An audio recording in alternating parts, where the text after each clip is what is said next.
आइए थोड़े से विचार मैं आपके बीच में रखता हूँ, जो कि वेदादि शास्त्रों के हैं और ऋषि मुनियों के हैं।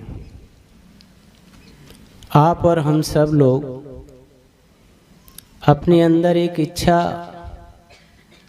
देखते हैं कि हमें हमेशा सुख मिले, ऐसी हमारी मूल कामना है।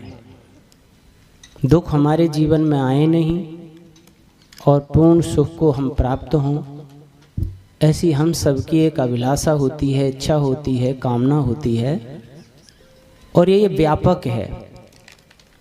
चींटी से लेकर हाथी पर्यंत मनुष्य आदि जितने भी प्राणी हैं जिनमें आत्म तत्व है, वो दुख नहीं चाहते और सुख ही सुख चाहते हैं।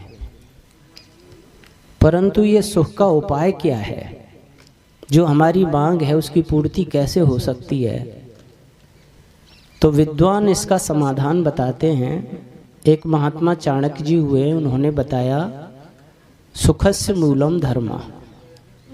सुख का मूल धर्म है।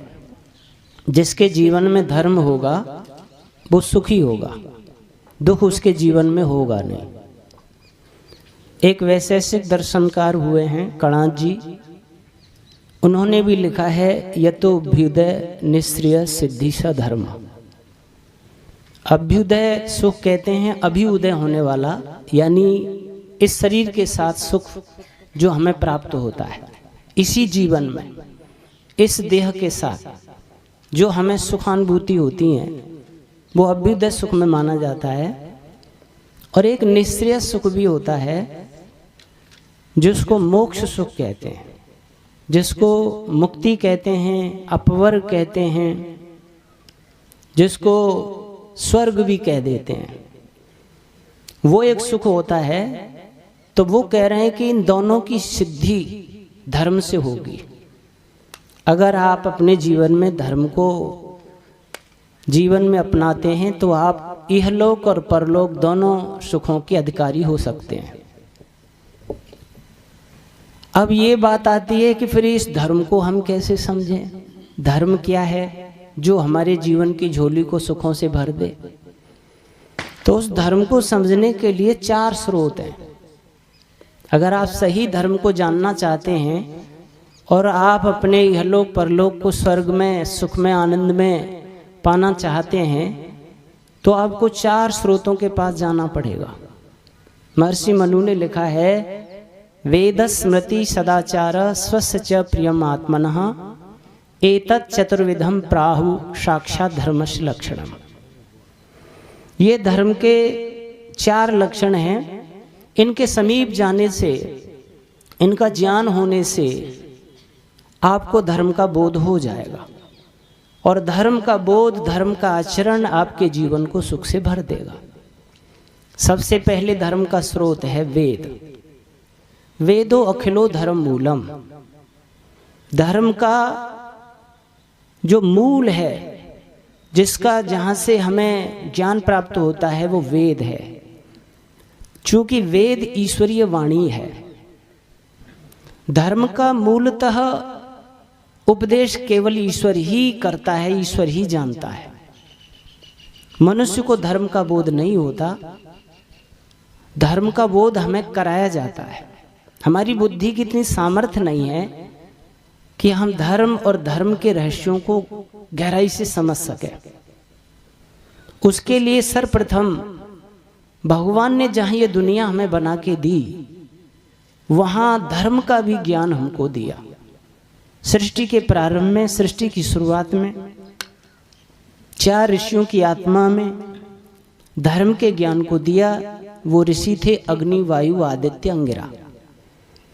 और उनमें ये ज्ञान भगवान की व्यवस्था से 4 वेद के रूप में पैदा हुआ। ऋग्वेद, यजुर्वेद, सामवेद और अथर्ववेद।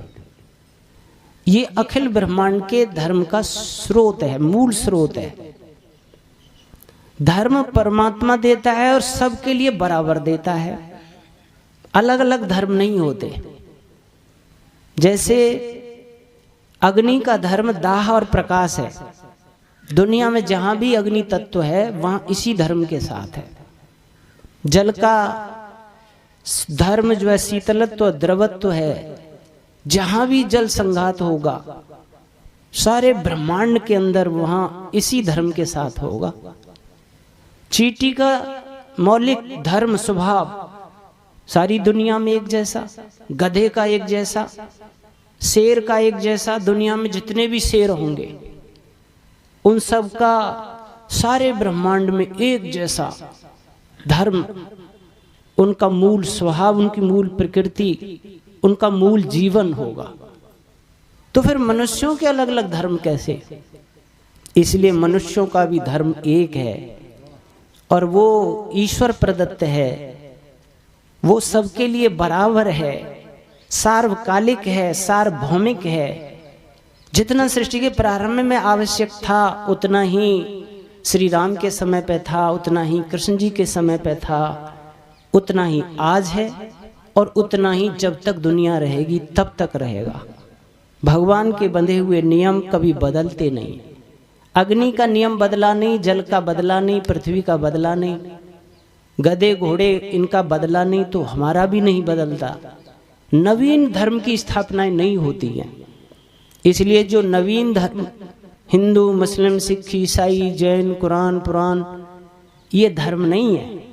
ये मत, मजहब, संप्रदाय, खेमे, गुट, संगठन ये हैं, क्योंकि ये मानव कृत्य हैं और मनुष्य धर्म का निर्माण करता नहीं है। धर्म का बोध और निर्माण तो ईश्वर करता है। केवल ईश्वरीय वाणी तो केवल वेद ही है।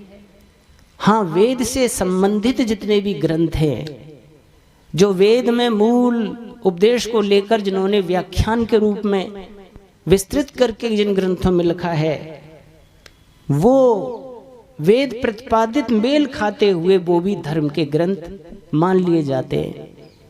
और जो धर्म से, वेद से विपरीत जाते हैं, उनको हम धर्म ग्रंथ नहीं कह सकते।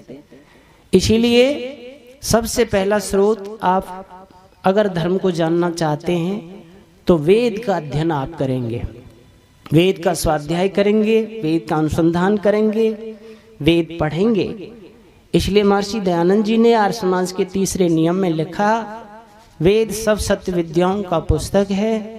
वेद का पढ़ना, पढ़ाना, सुनना, सुनाना सब आर्यों का परम धर्म है। ये धर्म ही नहीं, इसको परम धर्म कहा है।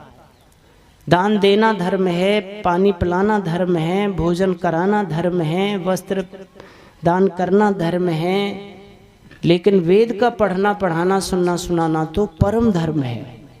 जिस दिन आप वेद का स्वाध्याय छोड़ देते हो उस दिन आपसे परम धर्म छूट जाता है।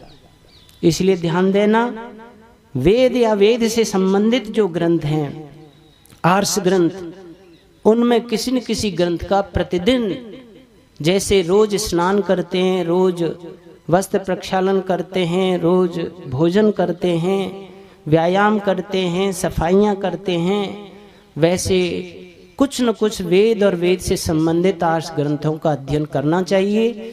तो आपके जीवन में धर्म का बोध होगा और वो आपके जीवन की झोली को आनंद से, सुख से, शांति से भरेगा। दूसरी बात क्या है धर्म को जानने के लिए? तो वो स्मृति ग्रंथ हैं, जैसे मनुस्मृति शास्त्र, वेद से लेकर के महर्षि मनु ने विस्तृत करके किस वर्ण के क्या धर्म हैं, आश्रम वासियों के क्या धर्म हैं, पिता का क्या धर्म है, पत्नी का क्या है, गुरु का क्या है, शिष्य का क्या है, राजा का प्रजा का क्या है, एक दुकानदार का ग्राहक का क्या है, ये दुनिया में जो भी जहां है उन सब के लिए क्या एक धर्म कर्तव्य है, ऐसा वेद से लेकर महर्षि मनु ने मनुस्मृति नाम के ग्रंथ में लिखा हुआ है। अगर उसका आप अध्ययन करते हैं तो आपको धर्म का ज्ञान होगा और आपका जीवन उस धर्म के आचरण से सुख शांति में भर जाएगा। तीसरी एक बात और दी है धर्म को जानने के लिए है, वो है सदाचार। यानी कि जो महान पुरुष हुए, महान विभूति हुए, जिन्होंने वेद के अनुसार जीवन जिया है, जिन्होंने भगवान की आज्ञाओं का पालन करके अपने जीवन को आदर्श में बनाया है, उनके आचरण को देख करके भी हमको धर्म का ज्ञान हो जाता है। जैसे हमारे यहाँ एक रामायण ग्रंथ है, जैसे श्री राम का वहाँ इतिवृत्त लिखा हुआ है, जीवन वृत्त लिखा हुआ है, जन्म से लेकर और अंतिम राजतिलक तक उनके जीवन की क्या प्रक्रिया थी, कितनी सुंदर थी, वेदानुकूल थी, वो सब उसमें लिखा हुआ है। सच्चा पति कैसा होना चाहिए, सच्चा राजा कैसा होना चाहिए, सच्चा मित्र कैसा होना चाहिए, सच्चा ईश्वर भक्त कैसा होना चाहिए, यज्ञ भक्त कैसा होना चाहिए, तो वो श्री राम है। अगर आप श्री राम के आचरण को, जीवन इतिवृत्त को पढ़ करके वैसा वैसा जीवन जीते हो तो आपका जीवन धर्म में होगा और वो धर्म आपके जीवन को सुख से भर देगा। तो महान पुरुषों का, अभी वर्तमान में भी कोई महान पुरुष आपके नज़दीक हैं तो उनके उठने बैठने चलने फिरने, उनके व्यवहार से भी आप शिक्षा ले सकते हो।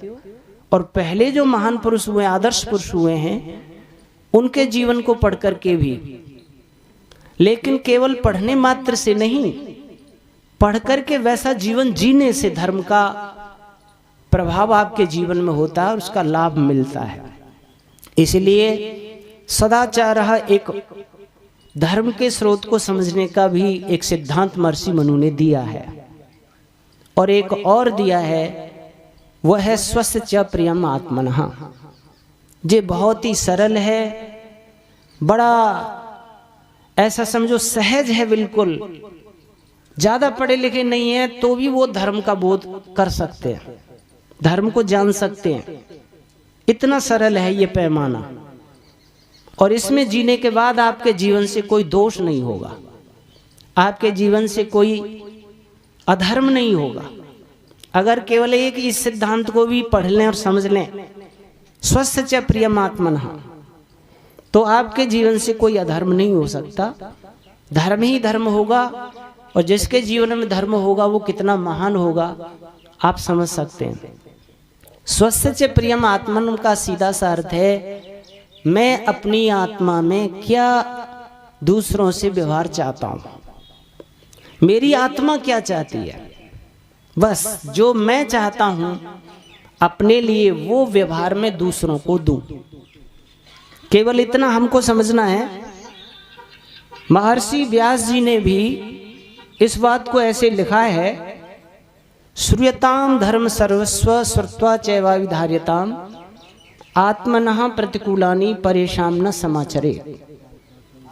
महर्षि व्यास कहते हैं कि मैंने धर्म के रहस्यों को, धर्म के रहस्य बताने वाले ग्रंथों का बहुत बड़ा अध्ययन किया है, और अध्ययन करके, पढ़ के, सुनकर, समझ करके मैं एक निर्णय पर पहुंचा। सभी ग्रंथों का एक निचोड़ है, आत्मनः प्रतिकूलानि, जो अपनी आत्मा के विपरीत आप व्यवहार मानते हो, परेशान न समाचरे, उस व्यवहार को दूसरों के साथ मत करना। जिसको तुम अपने लिए नहीं चाहते, केवल इतना आपको रोकना है अपने आप को, जिस व्यवहार को तुम अपने लिए नहीं चाहते वो व्यवहार तुम्हें दूसरों के लिए नहीं देना। इस चार बातों के रहस्य को जो लिया है महर्षि मनु ने, वो एक वेद मंत्र है। अगर वो वेद मंत्र भी हमारे जीवन का अंग बन जाता है तो हमारे जीवन में धर्म ही होगा। मंत्र है, सहृदयम सामनस्यम अविद्वेषम कृणोमि वः अन्यो अन्यम अभर्यत वत्सम जातम इवाज्ञा।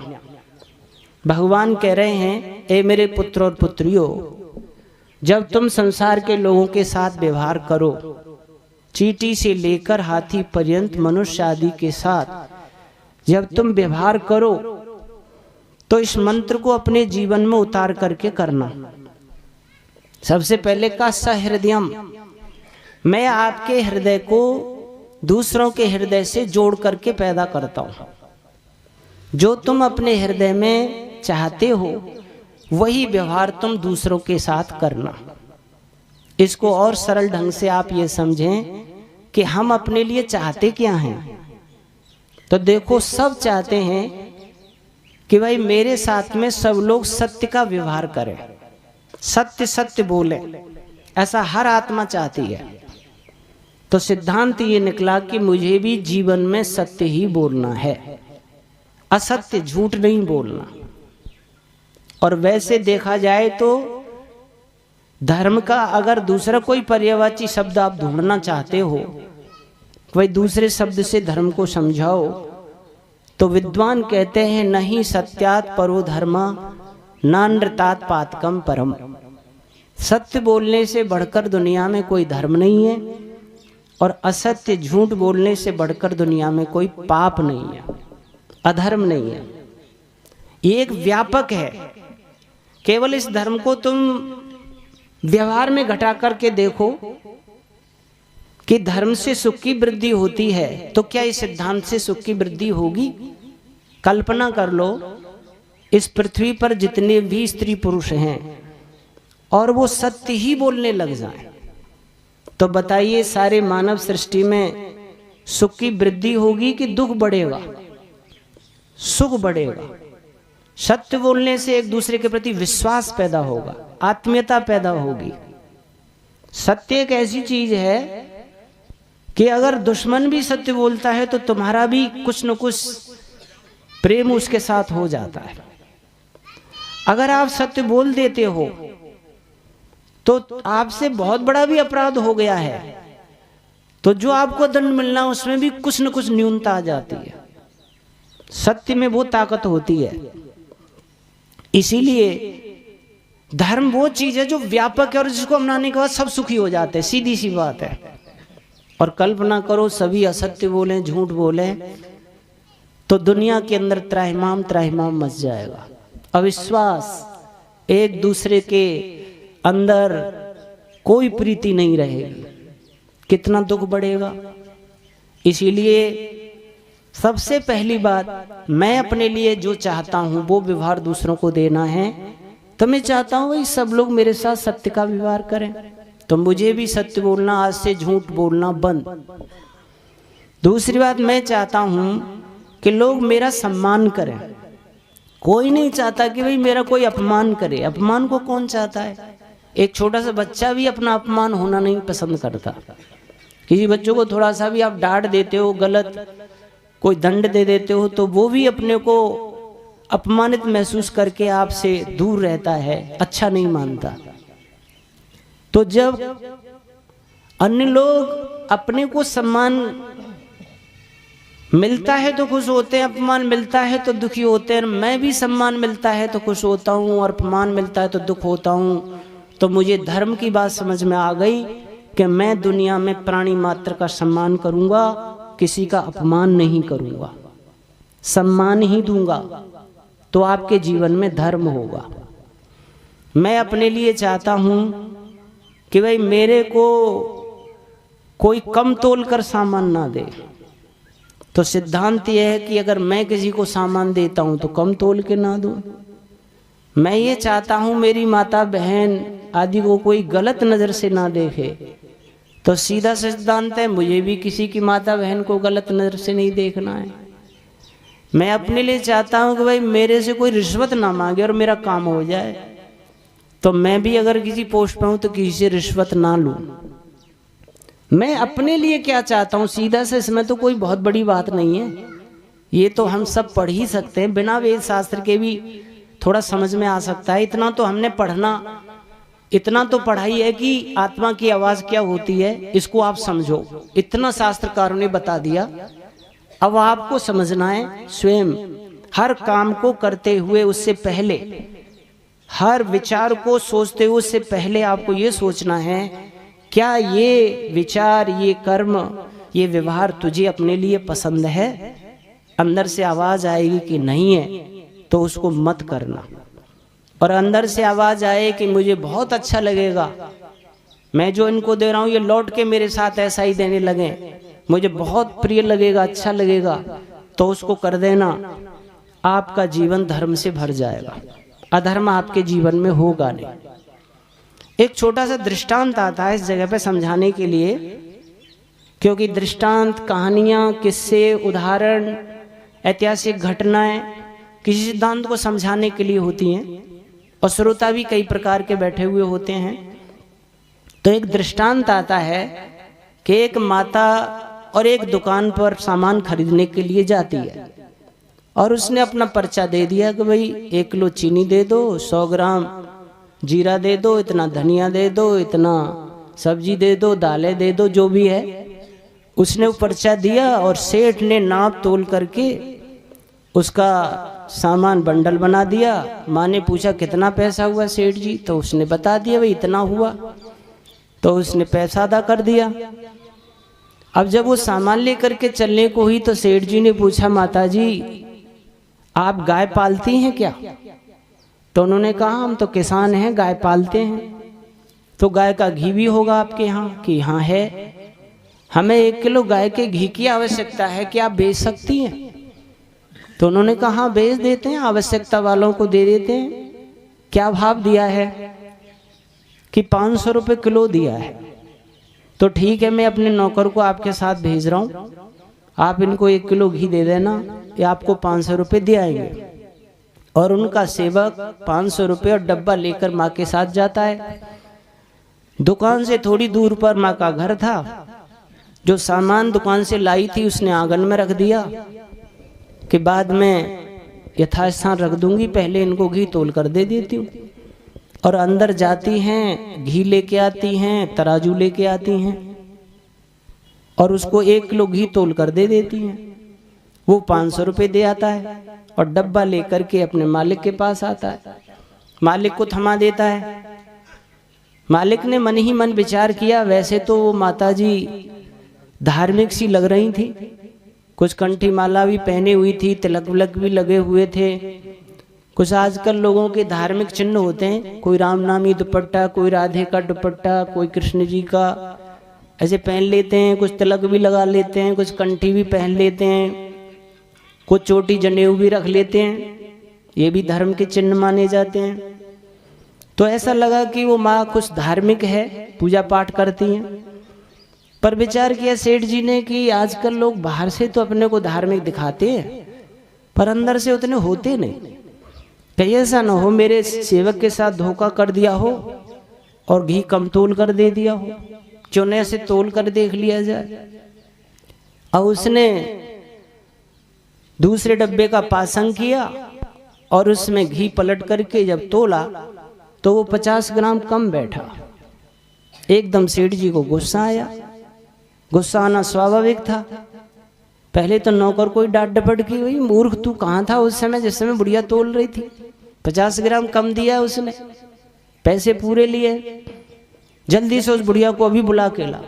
थोड़ी दूर पर उसका घर था और वो जाता है, जाके कहता माँ तुम्हें मेरे मालिक बुला रहे। क्या बात है? कि वो ही बताएंगे। बुढ़िया ने सोचा हो सकता है कुछ हिसाब किताब में गड़बड़ हो गई होगी। अब वो आती है तो जैसे ही सेठ जी की दुकान के सामने आती है, सेठ जी बड़े गुस्से में थे, लाल पीली आंखें करके, और बुढ़िया माँ से कुछ बुरा भला कहने लगे। वैसे तो धार्मिक सी लग रही है और वैसे धोखाधड़ी करती हैं, शर्म नहीं आती। क्या बात है सेठ जी, कैसे गुस्सा कर रहे हो?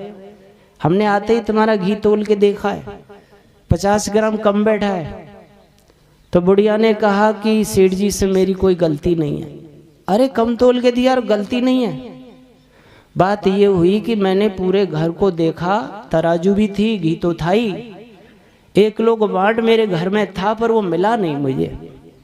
काफी मैंने खोजा तो मेरे मन में विचार आ गया कि अभी सेठ जी से 1 किलो चीनी तुलवा के ही लाई हूँ, क्यों ना उसके बाद तोल दिया जाए। तो मैंने तो सेठ जी तुम्हारी 1 किलो तुली हुई चीनी के बराबर घी तोला है। अब मुझे क्या पता वो चीनी 50 ग्राम कम है।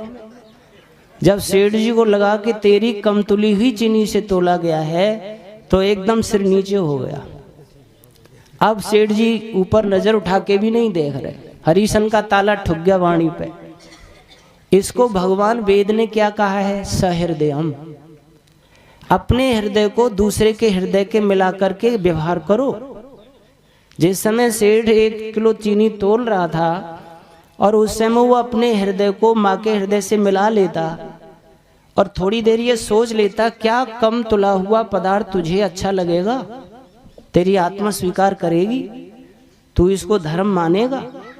तो अंदर से आवाज आएगी कि नहीं, अधर्म हो जाएगा, मैं दुखी हो जाऊंगा, तो इसका मतलब मुझे भी कम नहीं तोलना चाहिए।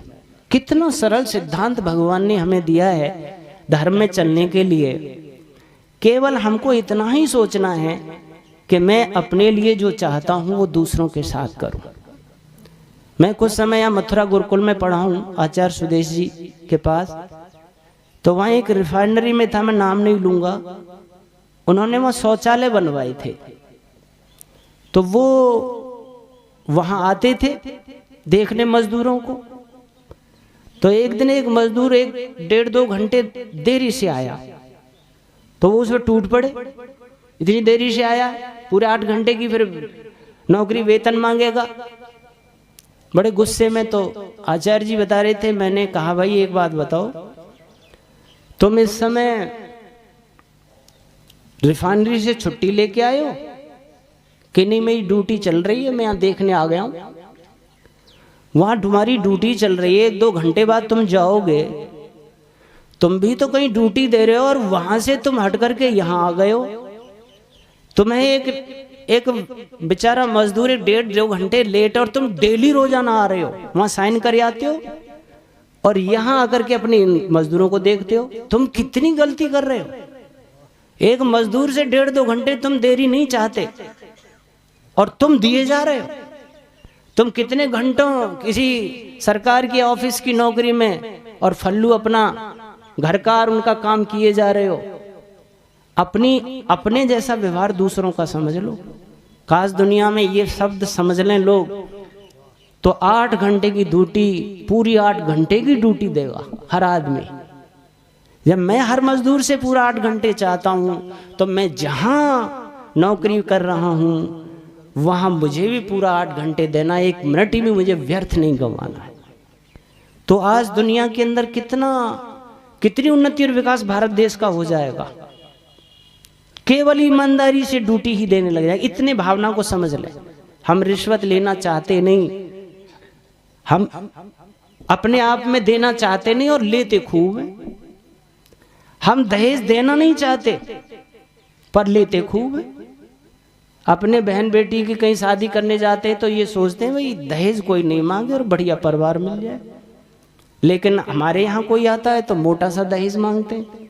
सब धर्म के विपरीत चल रहा है कि नहीं चल रहा? टोटल विपरीत चल रहा है। और फिर आप कहोगे भाई सुख शांति आए जीवन में, तो आएगी कैसे? क्योंकि धर्म छोड़ रखा आपने। 2 साथी चले जा रहे हैं, एक साथी ने अपने गाल पे चांटा मारा, दूसरे ने कहा अरे भाई अपने ही गाल पे स्वयं चांटा लगाते हो। अरे वो क्या है भाई, मच्छर काट रहा था उसको भगाया है। क्यों भगाया भाई? अरे भाई मुझे दुख पहुंचा रहा था, मेरा खून पी रहा था तो मैंने उसे हटाया है। बोल तेरा थोड़ा सा खून पी रहा था, थोड़े दंक लगा रहा था, तुझे अच्छा नहीं लगा? अरे अच्छा कैसे लगेगा? तो उसने कहा भले आदमी, एक मामूली से मच्छर का जो है डंक तू नहीं सहन कर पाया और तुझे दुख हुआ, और तू रात और दिन भैंस बकरे और मुर्गाओं की गर्दन पर कटार चलाता है, छुरा घोंपता है, तुझे अपने जैसा दर्द और अपने जैसा खून उनका नहीं लगता? काश वेद के इस शब्द को उस दुनिया के लोग समझ लें तो दुनिया से कट्टी कर खत्म हो जाएंगे। न मुर्गी फार्म होंगे, न कोई मछलियां खाएगा, न कोई अंडे खाएगा। इतना सा तो देखना है कि मेरा जैसा दर्द सबका दर्द होता है। मेरे को जो तकलीफ होती है वैसी तकलीफ सभी इन पशु पक्षियों को होती है। तो मैं अपने स्वाद के लिए, और मैं कितना अधर्म किए जा रहा हूँ, कितना अनर्थ किए जा रहा हूँ, और मैं अन्य प्राणियों को कितना सताए चला जा रहा हूँ। घर के व्यवहार में भी तुम इस चीज को देख सकते हो। सास बहू के झगड़ों में देख सकते हो, दौरानी जेठानी में देख सकते हो, भाई भाई में देख सकते हो। सास ये देख ले कि भाई मैं बहू से क्या चाहती हूँ, बहू ये देख ले कि मैं अपनी माँ सास से क्या चाहती हूँ, वैसा व्यवहार में इनके साथ करूं। हम अपने लिए अच्छा चाहते हैं, तुम मेरे साथ अच्छा करो, मेरी सेवा करो, मेरा सम्मान करो, मेरी सुख सुविधाएं देखो, मुझे महत्व दो। पर मैं नहीं देता हूं। मैं न सेवा देता हूं, न मैं उसके सुख दुख की देखता हूं, न मैं उसका सम्मान करता हूं। मैं अपने अपने में ही होता हूं। तो यहाँ अधर्म होता रहता है और ये अधर्म कितना बंडल बन जाता है, पहाड़ जैसा बोझ बन जाता है हमारे सिर पे, और वो पता नहीं कितने जन्म जन्मांतर हम ढोना पड़ता है। आपको जो मानव जीवन मिला है, मानव जीवन मिलना, आप अच्छा कर्म करके आए, हम अच्छा कर्म करके आए, इसमें तो कोई दोहराई नहीं है, इसलिए मनुष्य जीवन मिला है। लेकिन भाई ये यात्रा यहीं खत्म नहीं होती है। आप ऐसा समझ के बैठे कि भाई यही है, खाओ पियो मजे लो, कितना भी कुछ भी करो, अपने में मस्त रहो, दुनिया जाए भाड़ में, तो आप भूल कर रहे हो। एक छोटे से जीवन के लिए, इतने से फायदे के लिए इतना बड़ा नुकसान कर रहे हो।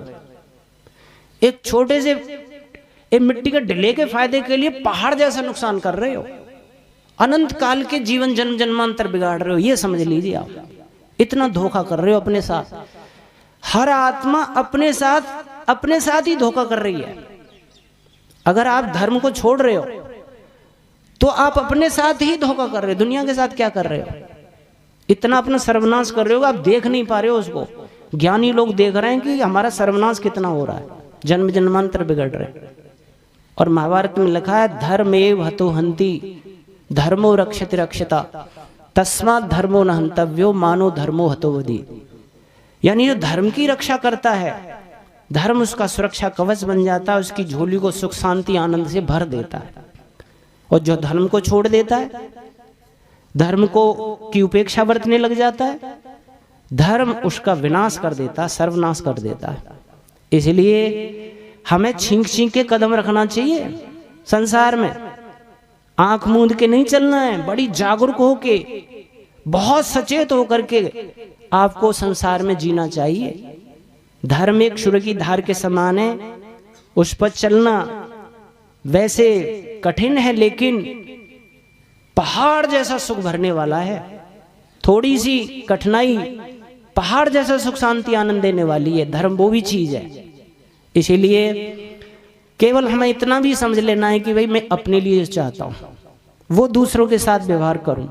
और आगे भगवान कहते हैं सामनस्यम, उसके लिए क्या करना है?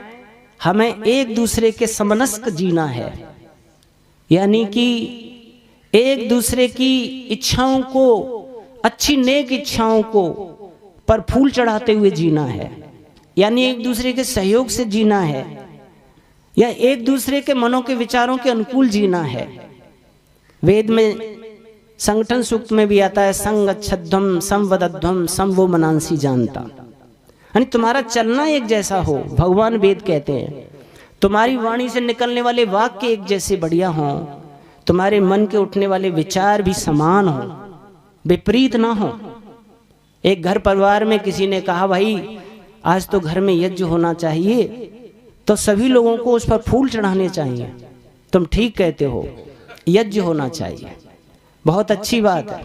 किसी ने अच्छा प्रस्ताव रखा, फूल चढ़ाइए, समर्थन कीजिए, सहयोग कीजिए, अपने समय को, व्यस्त समय को भी बचाइए उसमें से, और उस काम में सहयोग कीजिए। अपनी कुछ थोड़ी बहुत तकलीफ भी है तो उसको भी झेलिए, पर उस अच्छे काम में सहयोग कीजिए।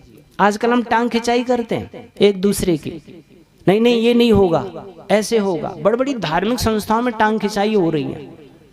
धर्म की संस्थाएं हैं जहाँ रात और धन धर्म के उपदेश होते हैं, और वहां टांग खिंचाई हो रही है। बात समझ में नहीं आती।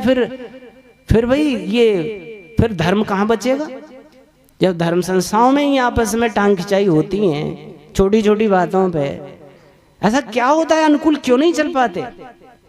कहीं ना कहीं हम अहंकार में होते हैं, कहीं ना कहीं हम धर्म को त्याग रहे होते हैं, कहीं कहीं हम अपनी आत्मा को दूसरे की आत्मा से मिलाकर व्यवहार नहीं कर रहे होते हैं। कहीं ना कहीं तो हम, या ऐसा हो सकता है कि ऊपर से ही शाब्दिक ज्ञान में जी रहे होते हैं, अंदर धर्म का रहस्य पहुंच नहीं पाता है, मूल रहस्य में जी नहीं पाते हैं। इसलिए भगवान वेद कहते हैं तुम्हारा चलना बोलना मन के विचार भी एक दूसरे के अनुकूल हों। और आगे कहा है अविद्वेषम करोमि वह, मैं तुम्हें द्वेष घृणा से विपरीत रखता हूं।